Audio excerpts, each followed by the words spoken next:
Welcome to KienLore. Tonight, you are not listening to a ghost story meant to entertain you. You are listening to a warning. One whispered for generations in southern Vietnam. About a forest people do not enter unless they are prepared to lose something they love. In An Giang province, near the Ta Pa mountain range, there is a stretch of forest locals refuse to name after sunset. During the day, it looks ordinary.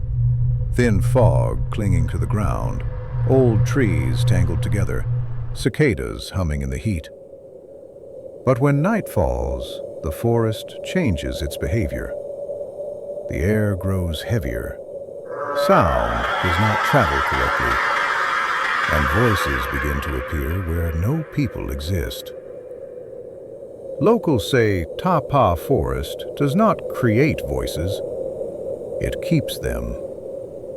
Every word spoken inside the forest is remembered. Every scream, every prayer, every final breath. And when the forest has listened long enough, it begins to speak back. For decades, villagers living near Ta Pa have followed rules they never explain to outsiders. They do not shout inside the forest. They do not respond when their name is called. And if they hear someone crying for help at night, they keep walking. Not because they lack compassion, but because they know the forest learns fastest from kindness. In 2019, a man named Min entered Ta Pa Forest alone. He was a surveyor, hired to document abandoned land after several farming projects failed. Min was not reckless, but he was skeptical. He believed fear came from ignorance, not places. He entered the forest before dusk, carrying a camera, a flashlight, and enough confidence to ignore every warning he had heard. At first, everything felt normal. The path was narrow, but clear. The wind moved gently through the leaves. Birds called overhead. Min recorded short notes into his phone, describing soil quality, tree density, elevation changes. Then the forest went quiet. Not gradually, instantly. No insects, no wind, no movement. The silence felt intentional. Min stopped walking. The moment he did, he became aware of something else. Footsteps behind him. Slow, measured, not rushed, not heavy. Following him at the exact distance needed to remain unnoticed. Min told himself it was an animal. He resumed walking. The footsteps followed. When Min stopped again, so did they. Then a voice spoke. It said his full name, not shouted, not whispered, spoken calmly, as if the speaker stood close enough for him to feel their breath. Min felt a cold sensation crawl up his spine. His hands began to shake. He turned around. No one was there.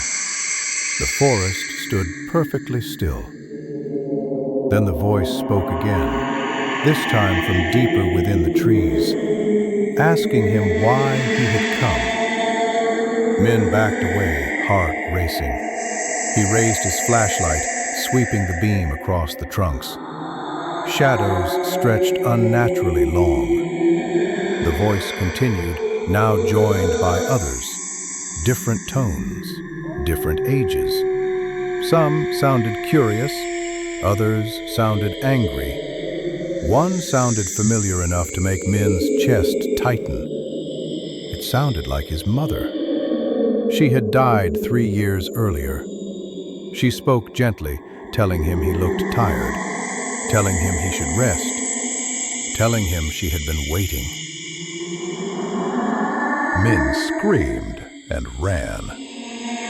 But Ta Pa Forest does not allow running. The ground softened beneath his feet, as if the soil were breathing. Roots rose where there had been none before. Branches clawed at his clothes, and no matter how fast he ran, the voices remained beside him, never ahead, never behind, always just close enough to be heard clearly. As he ran, the voices changed. Some repeated his childhood nickname. Some recited memories he had never told anyone. Some argued with each other, overlapping, contradicting themselves. Men realized then that these were not individual spirits. They were recordings, echoes of people who had entered the forest before him, people who had spoken, people who had answered. His flashlight began to flicker. The battery drained unnaturally fast. In the brief moments of darkness, Min felt hands brushing against his arms, cold, weightless, curious. When the light returned, he saw footprints appearing beside his own, bare feet pressing into the soil without bodies attached to them. Min reached a clearing just as his flashlight died completely. Moonlight revealed a stone marker half buried in moss. Names were carved into it, some clear, some scratched out, some incomplete.